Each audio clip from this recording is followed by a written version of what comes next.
पत्थर चला उठेंगे, the stones will cry out. और जो मेरा रेफरेंस है लूका 19 बाब 37 से 40 आयत तक। बहुत सारी बातें हमने पिछले वक्तों में गद्दी के तल्लक से, चादर के तल्लक से, इज्जत के तल्लक से, होसाना के तल्लक से हमेशा हम सुनते आए हैं। कुछ ना कुछ खुदा देता है। बुनियादी तौर पर ये आखिरी हफ्ता है। इस हफ्ते में यीशु मसीह ने अपने जान का फिदिया देना था नस्ल इंसानी के लिए। तो ये वो हफ्ता है जिसमें खुदावंद एज ए किंग यरूशलेम में दाखिल हुए। वो इसलिए कि जकरिया नबी की जो नबूवत थी वो ये थी कि 9:9 में आए बिनते से हूं तो नहायत शादबान हो, आए दुख्तरे यरूशलेम खूब ललकार, क्योंकि देख तेरा बादशाह तेरे पास आता है, वो सादिक है और नजात उसके हाथ पे है, वो हलीम है और गधे पर बल्कि जवान गधे पर सवार है। बुनियादी तौर पर जो यीशु मसीह के दौर में जो कल्चर था रोमन एम्पायर का, ये जितने भी सीजर थे, कैसर थे, ये बेसिकली घोड़ों को इस्तेमाल करते थे। वो जब भी जलवागर होते घोड़ों और रथों का इस्तेमाल करते थे, ये गधे का इस्तेमाल नहीं करते थे। गधे पर बैठा उनके नज़दीक एक तरह का जोक था, एक तरह का मजाक था। लेकिन चूंकि यीशु के बारे में ये नबूवत थी, ये प्रॉफेसी थी, इसलिए लाजमी था कि वो प्रॉफेसी, वो नबूवत यीशु के वसीला से पूरी हो। इसलिए यीशु ने जैसे कलाम में कई सौ साल पहले कहा गया था, वैसे ही फिर वो कलाम पूरा हुआ कि यीशु मसीह गधे पर, बल्कि वो लिखा कि वो जवान था, वो कि बुरा गधा नहीं था।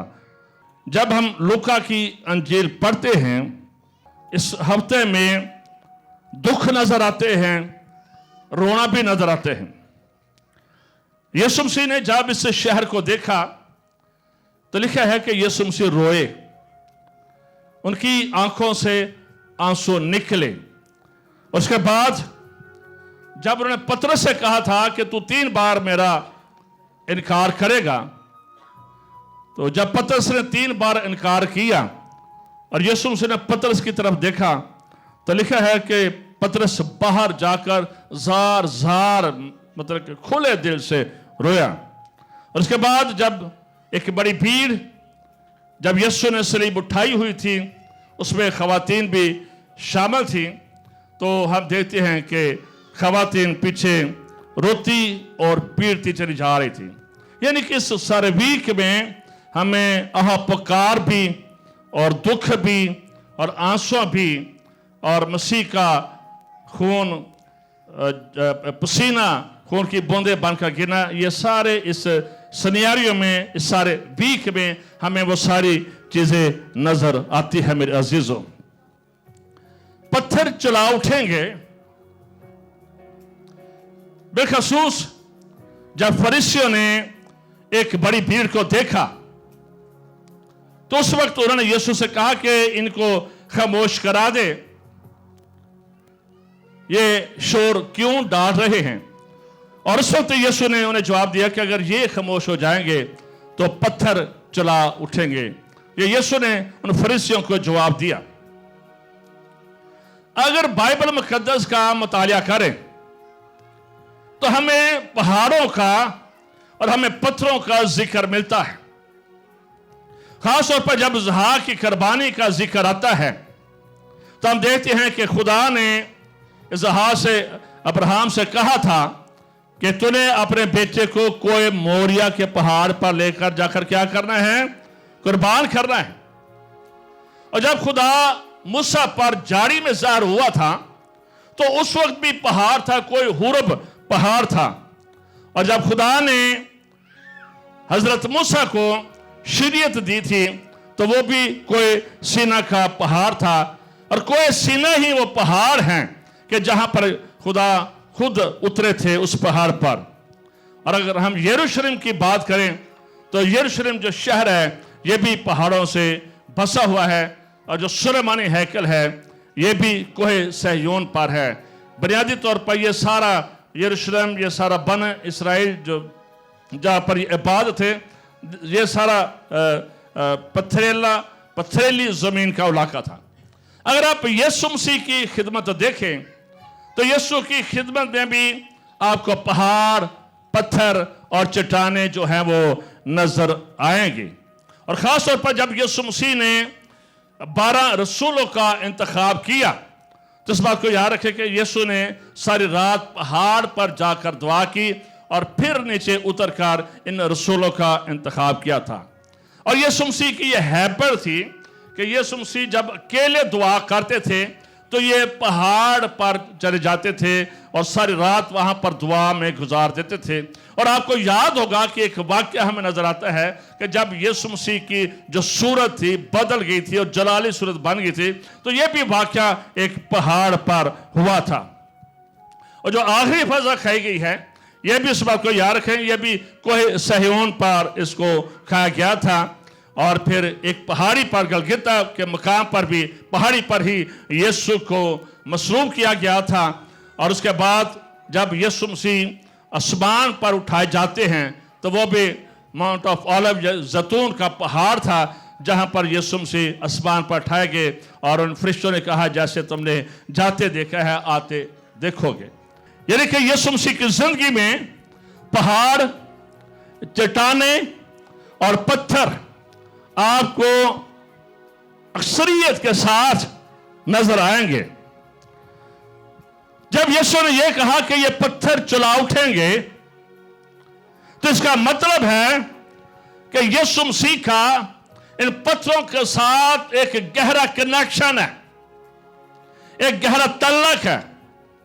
यह बात जो यीशु मसीह ने कही ये ऐसे ही नहीं थी, इसके पीछे इस बात को याद रखें जितने ज़बूर हैं, जितने यीशु मसीह की तालीमात हैं, जितने यीशु मसीह ने तमसीलें बयान की, इनके पीछे हमेशा एक पस मंजर है, एक स्टोरी होती है जो कि यीशु जिसकी बुनियाद पर ये सारी बातें अपने लोगों को बयान करने के लिए समझाते हैं।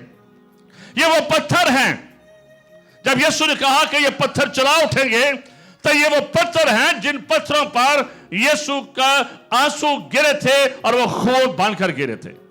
ये वो पत्थर हैं मेरे अजीज, इस बात को याद रखें कि जहां पर यीशु ने कोड़ियों का पाक साफ किया था।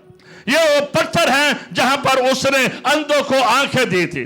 ये वो पत्थर हैं, इन पत्थरों पर चलते हैं यीशु ने मुर्दों को जिंदा किया था। यही वो पत्थर हैं जहां पर यीशु ने बहुत सारे बीमारों को, कमजोरों को शिफा बख्शी थी। और यही वो पत्थर है जिन पर बैठकर यीशु मसीह ने उनको तालीम दी थी, उनको अपना पहाड़ी बात भी दिया था। इसलिए पत्थरों के अंदर एक कनेक्शन है, एक रवाबत है। इसलिए यीशु ने कहा कि अगर ये अवाम, ये चर्च खामोश रहेगा तो कोई बात नहीं है। ये पत्थर मेरे गवाह है, ये पत्थर मेरे कामों के गवाह है। इन्होंने मेरे जलाल को, इन्होंने मेरी कुदरत को देखा है, इसलिए ये पत्थर चला उठेंगे, ये कराई करेंगे, हाँ हमारे सामने ऐसा हुआ है। हबक्कूक 2:11 में लिखा है क्योंकि दीवार से पत्थर चलाएंगे। हबक्कूक 2:11 में लिखा है क्योंकि दीवार से पत्थर चलाएंगे और छत से शतीर जवाब देंगे। और ईसाया 55:12 में लिखा है क्योंकि तुम खुशी से निकलोगे और सलामती के साथ रवाना किया जाओगे, पहाड़ और टीले तुम्हारे सामने नगमा परदास होंगे। पहाड़ और टीले तुम्हारे सामने, इसका मतलब है कि ये पत्थर बोलते हैं, ये पत्थर गवाह हैं। बहुत सारी मैंने चीजों में हम हिस्टोरिकल बिल्डिंग को देखने चाहते हैं कि ये फलां बादशाह ने बनाए, ये फलां बादशाह का मकबरा, ये फलां चीज। तो इसका मतलब है जब हम उन चीजों को देखते हैं तो वो बोलते हैं, वो हिस्ट्री बताते हैं, इस बादशाह ने, इसने क्या, किस वक्त क्या किया।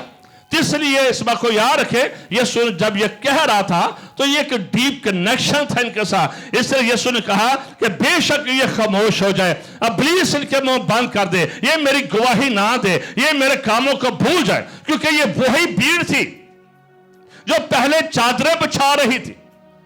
ये वो भीड़ थी जिन्होंने बड़ा पुरतकाब इस्तकबाल रिसेप्शन दी थी यीशु को, क्योंकि हुआ यह था कि लाजर जिंदा हुआ था कुछ दिन पहले, और यह लाजर का एक ऐसा वाकया था जो एक बहुत बड़ी भीड़ ने देखा था कि लाजर कैसे कफन से बंधा हुआ। जब यीशु की आवाज जाती है तो बाहर निकला था, और यह वजह थी कि लोग यीशु के साथ कनेक्टेड हो गए थे, लोगों का कनेक्शन यीशु के साथ बन गया था। इसलिए जब वो बैतफगे की पहाड़ी से नीचे उतरते हैं तो एक बड़ी भीड़ उसके पीछे थी, और बिलखसूस उनका ये अतकाद था कि टाइम आ गया है कि यीशु अब रोमी सिपाहियों से हमें निजात देगा, रोमन हुकूमत से हमें निजात देगा। वो यीशु को ऐसे निजात दहिंदा नहीं कह रहे थे कि होशाना होशाना हमें निजात दे। उनका जो पीछे एक पस मंजर था कि हमें रोमी हुकूमत से निजात दे। उनका यह ख्याल था कि अब वो बादशाह आ गया है जो हमें रोमियों की गुलामी से निजात देगा। इसलिए वो बड़े आराम से वेलकम कह रहे हैं, बड़े प्यार से अपने कपड़े उतार कर, अपने चादरें, अपने चोगे उतार कर उस गदी के नीचे रख रहे हैं, तो बड़ा वेलकम कह रहे थे। लेकिन जब वो पूरा हफ्ता गुजर गया, उनकी उम्मीद पूरी ना हुई, क्योंकि उनको उम्मीद थी कि इस हफ्ते में एक बड़ा इनकलाब आएगा, हुकूमत, रोमी हुकूमत का तख्ता उल्ट जाएगा। रोमन हुकूमत को कोई परवाह नहीं थी, क्योंकि उनकी इंटेलिजेंस के मुताबिक उनको यीशु से कोई खतरा नहीं था। सलीब को दिलवाने वाले अपने ही थे जो सलीब दिलवा रहे थे, क्योंकि पहला तो उस पैंतुस ने कहा था कि मैं इसमें कोई कसूर नहीं पाता। इसलिए उन्होंने, उनकी कोई ऐसी जासूसी या ऐसी इंटेलिजेंसी नहीं थी कि उनको यीशु के खतरा हो। अगर खतरा था तो फकीर और फरीसियों को खतरा था, और जब उन्होंने देखा कि ये तो हुकूमत वाला मसला नहीं है, ये तो कोई और ही मसला है, तो फिर वही लोग जो चादरें बिछा रहे थे, नारे मार रहे थे, होशाना होसाना कह रहे थे, वही लोग एक हफ्ते के बाद कह रहे थे यीशु को सलीब दी जाए, यीशु को सलीब दी जाए, यीशु को सलीब दी जाए। इसलिए यीशु को पता था कि ये सब क्या होना है, इसलिए यीशु ने ये चुप हो जाएंगे, बाद में चुप हो गए। ये वही जुलूस था, पहले नारे मार रहा था और एक हफ्ते के बाद कह रहा था इसको सलीब दी जाए। यीशु को पता थी चीज का ये क्या होने वाला है, इसलिए यीशु ने कहा कि अगर ये चुप हो जाएंगे तो पत्थर चला उठेंगे, द स्टोन विल क्राई हो, क्योंकि पत्थर मेरे गवाह हैं कि मैंने इन 3-3.5 सालों में क्या काम किया। हालेलुया। नंबर 1, मत्ती 4 बाब उसकी 3 से 4 आयत में लिखा है कि जब यीशु ने पानी का बपतिस्मा लिया तो फिर लिखा है कि यीशु आजमाने के लिए, रोज आजमाने के लिए कहां ले गया? बियाबान में। और बियाबान में यीशु ने 40 दिन का रोजा रखा, ना कि खाना और ना कि पीना। और जब 40 दिन पूरे हो गए तो इब्लीस ने उसे आजमाया, और जब इब्लीस ने जो पहली आजमाइश दी तो उसने यही कहा था कि इन पत्थरों से क्या कि ये रोटियां बन जाएं। 40 दिन से जिस बंदे ने फिजिकली ना खाया पिया हो तो उसको भूख तो प्यास तो लग रही है। अब यहां पर इब्लीस ने आकर ये कहा कि इन पत्थरों से क्या, इन पत्थरों से क्या कि ये रोटियां बन जाएं। लेकिन यीशु ने जवाब दिया कि इंसान सिर्फ रोटी ही से जीता ना रहेगा, बल्कि हर बात जो खुदा के मुंह से निकलती है। जब यीशु ये कह रहा है कि ये इंसान सिर्फ रोटी ही से जीता ना रहेगा, तो यीशु के कहने का मतलब था कि अगर ये चर्च, ये जमात खामोश रहेगी तो ये पत्थर गवाही देंगे कि मैंने इब्लीस को शिकस्त दी थी, उसने मुझे जमाने की कोशिश की थी, लेकिन मैं उसमें फतह पाई है। ये इब्लीस जो है, ये पत्थर जो है, ये मेरी बेगुनाही का ये जवाब देंगे और ये कहेंगे स्टोन विल क्राई, पत्थर पत्थर चला उठेंगे, ये खामोश नहीं रह सकते, क्योंकि इन पत्थरों ने देखा है कि कैसे उसने आज़माइशें मुझ पर भेजी, कैसे बार बार आज़माइश उसने भेजी, लेकिन मैं उन आज़माइशों पर गालिब पाया हूं। इसलिए लोग खामोश हो जाए, चर्च खामोश हो जाए, ये लीडर खामोश हो जाए, लेकिन ये पत्थर खामोश नहीं होंगे, क्योंकि दीवारों से भी पत्थर बोलेंगे और ये पत्थर मेरी गवाही देंगे कि ब्रीस ने कई तरीकों से ऊंचे मुकाम पर ले गया, कई जगह पर ले गया, पहाड़ पर ले गया, चोटी पर ले गया, लेकिन यीशु से हर आज़माइश पर गालिब आए। और यीशु से कह रहे थे ये पत्थर मेरे गवाह हैं कि मैं आज़माइश में पूरा रहा। हालेलुया। इसलिए यीशु ने कहा था कि ये पत्थर चला उठेंगे, क्योंकि ये तल्लक था, ये पत्थर मेरी गवाही देंगे। और आपको याद होगा जब बनी इस्राएल दरिया यरदन में से गुजरे तो खुदा ने कहा था कि 12 पत्थर लिए जाएं, हर कबीले पीछे एक पत्थर लिया जाए, और जहां रात आज तुम टिकोगे वहां पर ये पत्थर जाकर तो उनको लगा दिया जाएगा, ताकि जब आइंदा तुम्हारी नस्लें पूछें कि ये पत्थर किस चीज के हैं तो पत्थर गवाही देंगे कि खुदा ने दरिया यरदन में कैसे रास्ता बना दिया था। पत्थर गवाह होते हैं, पत्थर बोलते हैं, ये सुनते भी हैं और ये गवाह होते हैं कि हाँ ये इस वक्त में हुआ था। इसलिए यीशु ये कह रहा था कि ये लोग खामोश हो जाएं, लेकिन पत्थर खामोश नहीं होंगे, ये पत्थर चला उठेंगे कि मैंने उस आज़माइश पर फतह पाई। हालेलुया। दूसरी बार काना गलील में दूसरा बाब 6 आयत में एक शादी है, और शादी के बीच में मैं खत्म हो गए। अब घर वालों के ऊपर एक भारी जिम्मेदारी आ गई, दुल्हा दुल्हन के लिए एक परेशानी बन गई कि मैं खत्म हो गई है। मुकद्दसा मरियम वहां पर मौजूद थी। मुकद्दसा मरियम को जब इस सारी सूरत हाल का पता चला तो मुकद्दसा मरियम ने शागिर्दों से कहा कि जो कुछ यीशु तुमसे कहना वो तुमने करते चले जा रहे हैं। और जब यह बात यीशु तक पहुंची तो फिर वहां पर लिखा है कि यहूदी तहारत के मुताबिक वहां पर कितने मटके पड़े थे? पत्थर के 6 सन। पत्थर के कितने मटके थे? 6 मटके पड़े हुए थे। हर यहूदी घर के बाहर ना ये पत्थर के 6 मटके होते थे। उनमें जब कभी कोई नापाकी से बाहर निकलता या तहारत करने के लिए या कोई यहूदियत में शामिल होता, बड़े सारे उनके प्रोसीजर थे जिनके लिए वो पानी इस्तेमाल होता था। अब उनमें पानी भी नहीं था उन पत्थरों में, तो यीशु ने कहा कि इन पत्थरों में क्या भर दिया जाए? पानी भर दिया जाए। और जब पानी बाहर निकाला गया, जब वो पानी बाहर निकाला गया तो वो पानी नहीं था बल्कि एक जबरदस्त मैल बन चुकी थी। यहां पर यीशु मसीह बता रहे हैं कि ये मटके, ये पत्थर मेरे गवाह होंगे कि मैंने कैसे पानी को तब्दील कर दिया था।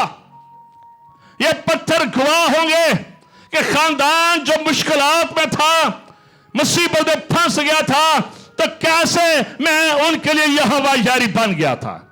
ये पत्थर गवाह होंगे कि जबकि रास्ता नजर नहीं आ रहा था, लेकिन मैंने इनके लिए रास्ता बना दिया, इसलिए पत्थर चला उठेंगे कि मैंने ये काम इनकी जिंदगी में किए हैं। इसलिए यीशु कह रहा था कि बेशक ये बाम खामोश हो जाए, लेकिन ये पत्थर चला उठेंगे।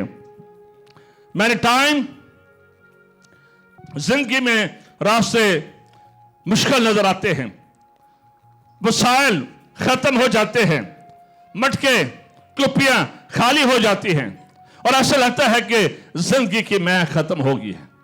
लेकिन जब यीशु आपकी जिंदगी में है तो इस बात को याद रखें, वो हर चीज को रिस्टोर करने की कुदरत रखता है। शादी में परेशानी बढ़ गई थी, खाना कम हो गया था, मैं कम हो गई थी, लेकिन यीशु ये कह रहा था कि ये पत्थर मेरे मौजों की गवाही देंगे कि कैसे मैंने पानी को तब्दील कर दिया। ये पत्थर गवाही देंगे कि जो मेरे पास है कैसे उनकी जिंदगी तब्दील होगी।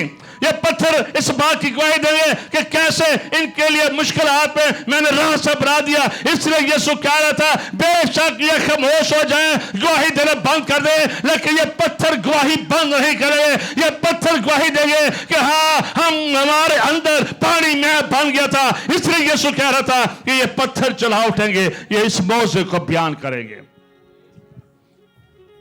यीशु ने जब खिदमत का आगाज किया तो यीशु मसीह यूहन्ना की अंजील उसके 4 बाब में सामरिया के गांव में जाते हैं और यहां पर एक यकूब का कुआं है। यीशु के शागिर्द साथ हैं, वो रोटी लेने जाते हैं। यीशु मसीह थक हार कर उस कुएं पर जो कि पत्थरों से बना हुआ था वहां पर बैठ जाते हैं। और फिर एक औरत आती है, सामरी औरत आती है। यीशु का गुजर इसलिए था क्योंकि वो 5 शोहर छोड़ चुकी थी और जिसके पास वो रह रही थी वो उसका शोहर नहीं था। यीशु ने उसको विजिट किया था, उसके लिए औरत को सामरिया से होकर जाने का एक पर्पस था, उस सामरी औरत को बचाना। और जब यीशु की गुफ्तगू उसके साथ होती है, एक लंबी चौड़ी गुफ्तगू होती है और फिर उस गुफ्तगू के आखिर में ये औरत तब्दील हो जाती है। और फिर जब ये अपने गांव में जाती है तो फिर कहती है कि मुझे ख्रिस्तस मिल गया है जिससे मेरा सब कुछ बता दिया है। और फिर सामरिया का सारा गांव यीशु मसीह पर ईमान ले आता है। यीशु ये कह रहे थे कि वो मिशन जिसके लिए मैं आसमान से जमीन पर आया, मिशन क्या था? खोए हुए को ढूंढना। इसलिए यीशु कह रहे थे वो मिशन जो मेरे बाप ने मुझे दिया कि खोए हुए को ढूंढना, तो यीशु बुनियादी तौर पर कहते वो कुएं के पत्थर इस बात के गवाह होंगे कि खुदा बाप ने मुझे जिस काम के लिए भेजा था मैंने उस मिशन को पूरा किया। इसलिए यीशु ने सलीब पर कहा था और तमाम हुआ। हालेलुया। ये क्योंकि यीशु का मिशन था गुनहगार इंसान के लिए ये सब कुछ करना। और उसने एक के पीछे भी किया। यीशु उसने हजारों मजमा में कलाम की खिदमत की, लोगों को ठीक किया, और लेकिन जहां पर एक था वहां पर एक की खातर भी वो गया, क्योंकि उसने पूछा था, कहा था अपने तमसील में कि एक के पीछे जाना। तो यीशु ने उस कलाम को पूरा किया। इसलिए यीशु कह रहे थे ये पत्थर गवाही देंगे, ये कुआं गवाही देगा कि कैसे इस औरत की तब्दीली हो गई थी, इसकी जिंदगी चेंज हो। मेरे आने का जो मकसद है, मिशन है, इसकी जिंदगी में पूरा हो चुका है। इसलिए यीशु कह रहे थे कि बेशक ये पत्थर, ये लोग खामोश हो जाएं, लेकिन ये पत्थर खामोश नहीं होंगे, क्योंकि इन्होंने कामों को देखा है, इन्होंने मेरे जलाल को देखा है, इन्होंने मेरी कुदरत को देखा है। ये पत्थर कहेंगे कि यीशु ने अपना मिशन पूरा किया, यीशु ने अपना मकसद जो है ये पूरा किया।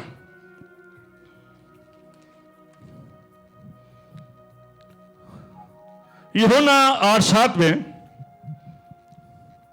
फकीह और फरीसी एक औरत को यीशु मसीह के पास पकड़ कर लाए।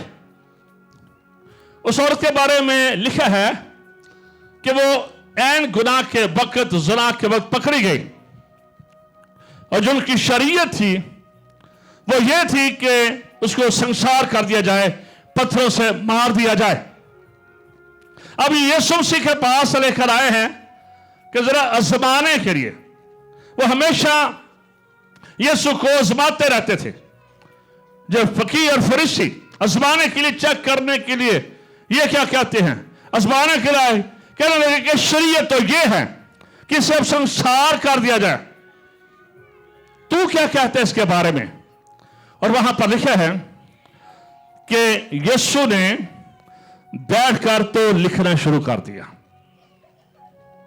यीशु ने वहां पर बैठकर क्या करना शुरू कर दिया जी? लिखना शुरू कर दिया।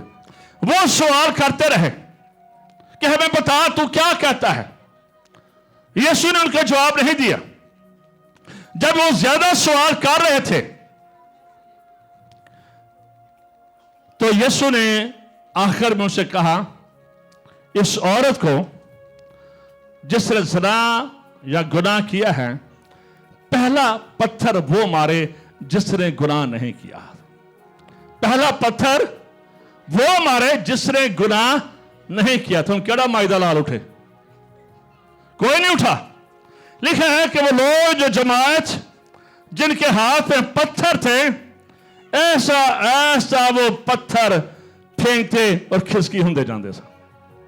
निकल गया ऐसा ऐसा वो सारे अपने पत्थर जिससे उन्होंने उस औरत को संसार करना था, वो पत्थर फेंकते चले गए। कोई वहां पर ना रहा जो उसको पत्थर मारे। तो यीशु ये कह रहे थे, वो पत्थर इस बात की गवाही देंगे कि मैं गुनाहों को माफ करता हूं। वो पत्थर इस बात की गवाही देंगे कि मैं गुनाहों को, तकसीरों को क्या करता हूं? माफ करता हूं। इसलिए यीशु ने उसे कहा था कि जा फिर गुनाह ना करना। एक बार यीशु मसीह जब कफरनहूम में थे तो चारपाई पर एक चार बंदे एक पैरालाइज शख्स को लेकर आते हैं, और पैरालाइज शख्स को जब लेकर आते हैं तो अब सारे लोग देखने लगे हैं क्या होता है इसके साथ। रश था, यीशु के पीछे हमेशा हजारों की तादाद में लोग लगे रहते थे। इन्होंने छत को खोला था और छत से एन यीशु के सामने उस मरीज को, उसकी चारपाई को उतार दिया था। अब सारे देखने लगे कि अब यीशु इसके साथ क्या करता है। यीशु ने जो पहली बात उसे कही थी, जा बेटा तेरे गुनाह माफ हुए। क्या कहा था? जा बेटा तेरे गुनाह माफ हुए।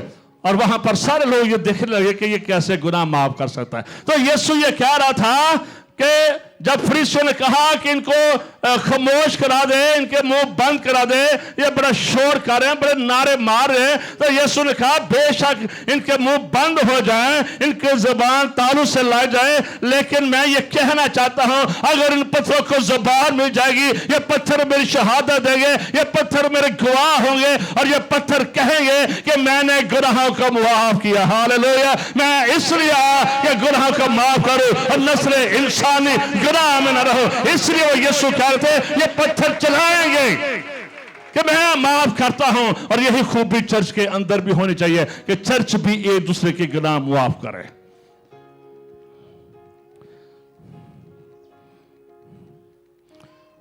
माफी बड़ा मुश्किल काम है, वाकई ही मुश्किल है, और बहुत सारी बीमारियां इसी वजह से रहती हैं।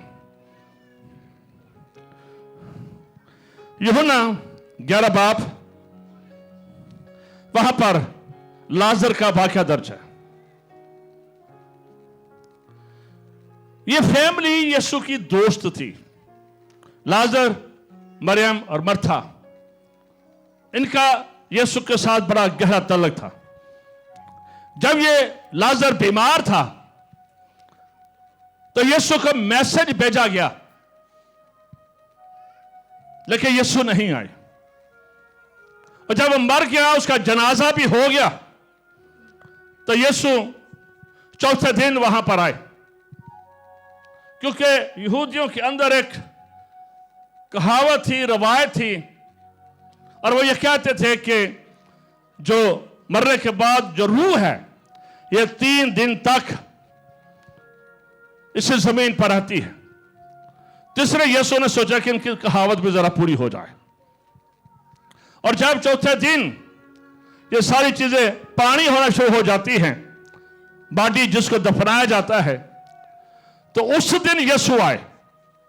और जब यीशु आते हैं उस कब्र पर, तो हम देखते हैं कि मर्था कहती है कि अगर तू आता तो लंबी स्टोरी है, मेरा भाई ना मारता। लेकिन यीशु ने कहा कि अगर तू ईमान लाएगी तो तू खुदा के जलाल को देखेगी। वहां पर एक बड़ी भीड़ थी,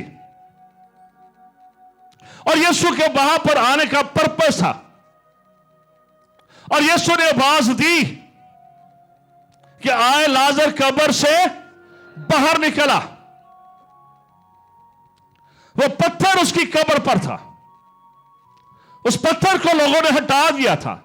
गोल पत्थर लाजर की कब्र पर था, उस पत्थर को हटा दिया गया था। और जब यीशु की आवाज लाजर के कानों तक पहुंचती है, तो लाजर अपने कफन समेत बंधा हुआ वहां पर बाहर आ जाता है। ये बिग मिरेकल था। इसलिए यीशु ये कह रहे थे कि बेशक ये जमात खामोश हो जाए, बेशक ये मेरे बड़े कामों का बयान ना करे, बेशक इन्होंने बड़ी मछलियां खाई हैं, बड़ी रोटियां खाई हैं, बड़ा कोर इनका जाता रहा है, बड़े अंधों ने देखा है, बड़ों के कान ठीक हुए हैं, ये गवाही ना दें। लेकिन कोई बात नहीं है, लेकिन ये पत्थर गवाह होंगे कि लाजर जिंदा हुआ था। ये पत्थर गवाही देंगे कि मैं मुर्दों को जिंदा कर सकता हूं। ये पत्थर कहेंगे कि मैंने यार की बेटी को जिंदा किया था। ये पत्थर कहेंगे कि मैंने नाइन शहर की जो बेवा थी उसके बेटे को जिंदा किया था। ये पत्थर कहेंगे कि मैं मुर्दा जिंदगी में जिंदगी डाल देता हूं, मैं मुर्दा ख्वाबों में उम्मीद भर देता हूं। ये पत्थर गवाही देंगे। ये stone will the cry out, ये पत्थर चिल्ला उठेंगे।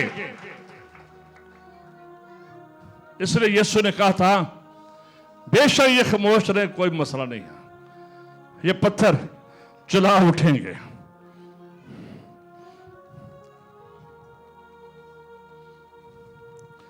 ये पत्थर गवाही देंगे कि मौत और आलम अरवाह की कुंजियां किसके पास है। इब्लीस ने जफ्फा मारा हुआ था इन कुंजियों को। यीशु ने पहला काम ही को कुंजियां ले आंदा लिया।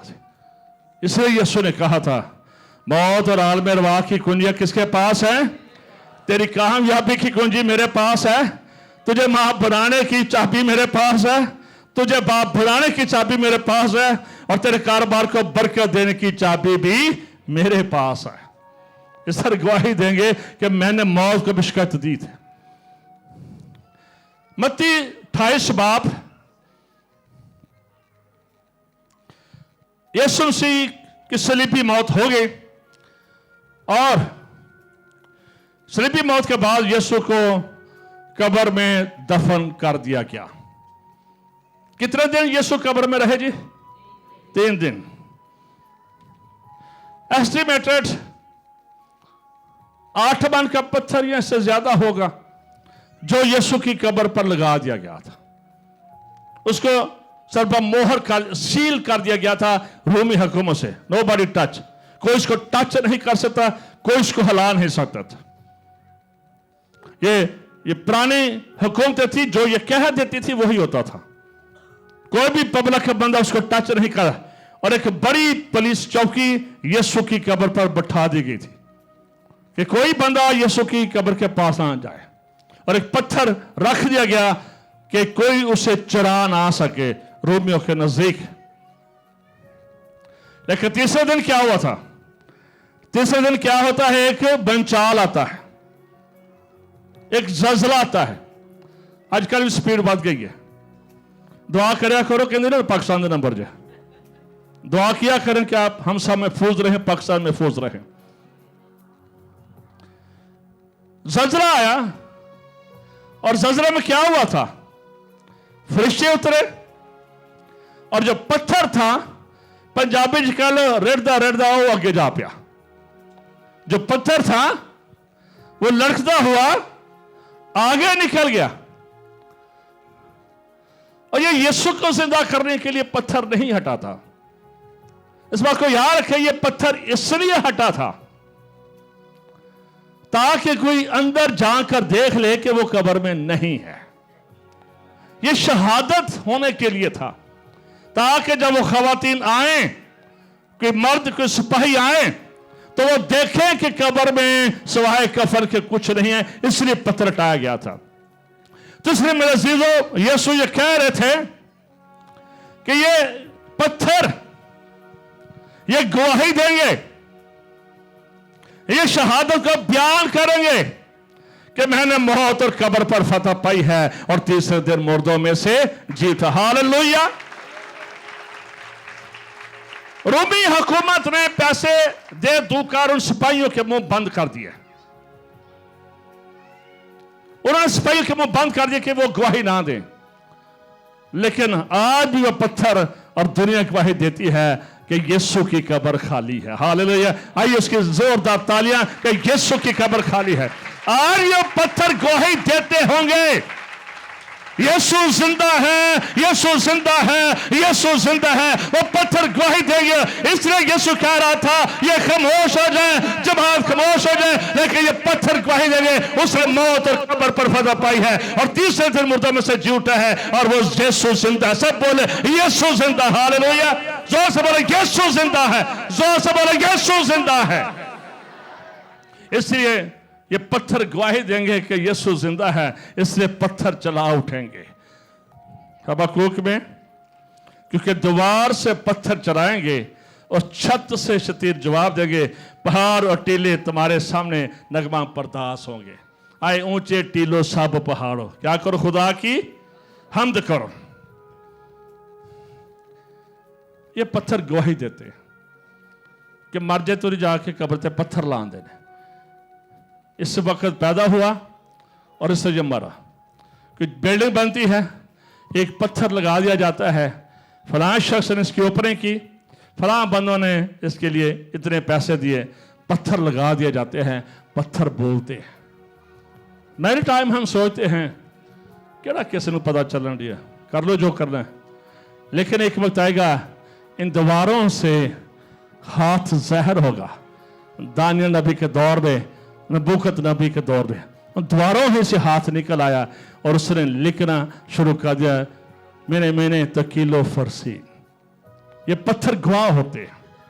मेरे टाइम हम समझते हैं कि कोई देख नहीं रहा व्हाट वी आर डूइंग, लेकिन एक वक्त आएगा यही पत्थर शहादत देंगे, यही पत्थर गवाही देंगे। एक वक्त आएगा कि अगर हम छुपने की कोशिश करते हैं तो इस बात को याद रखें, ये पत्थर गवाह होंगे कि हमने क्या क्या किया। इससे always live in the presence of God, हमेशा होली जिंदगी गुजारने की कोशिश करें। और जब यीशु मसीह जिंदा हुए तो फिर अमाल 1 बाब उसकी 10 और 11 आयत में लिखा है, और देखते देखते यीशु ऊपर उठा लिया गया और बदरी ने उसे उनकी नजरों से छिपा लिया, और 2 मर्द सफेद पोशाक पहने उनके पास आ खड़े हुए, आए गलीली मर्दो, तुम क्यों खड़े आसमान की तरफ देखते हो? यही यीशु जो तुम्हारे पास आसमान पर उठाया गया है, इसी तरह फिर आएगा जिस तरह तुमने उसे आसमान पर जाते।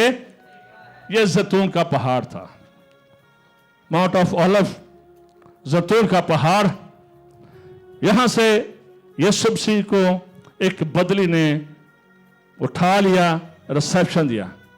और जब यीशु उठाए गए हैं, फिर 2 फरिश्ते आते हैं उन शागिर्दों के पास और कहते हैं, इसी पहाड़ पर, इसी पहाड़ पर, जैतून के पहाड़ पर जब यीशु ज़ाहिरी तौर पर आएगा तो इसी पहाड़ पर उतरेगा। ये पत्थर गवाही देंगे कि यीशु यहां से उठाया गया है और यही यीशु फिर इन्हीं पहाड़ों पर वापस आएगा। हालेलुया। ये उम्मीद का पैगाम है, ये उम्मीद का पैगाम है कि आप एक ऐसे यीशु की इबादत करते हैं जो लिविंग है, जो जिंदा है, जो फिर से आने वाला है, जो फिर से आने वाला है और अपनी दुल्हन को साथ लेने के लिए आने वाला है। इसलिए लूका 19:40 में कह रहे हैं कि ये पत्थर चला उठेंगे, ये पत्थर बोल उठेंगे। और इसलिए हम ये कहते हैं, रब खुदावंद बादशाह है, ओ जलाल दा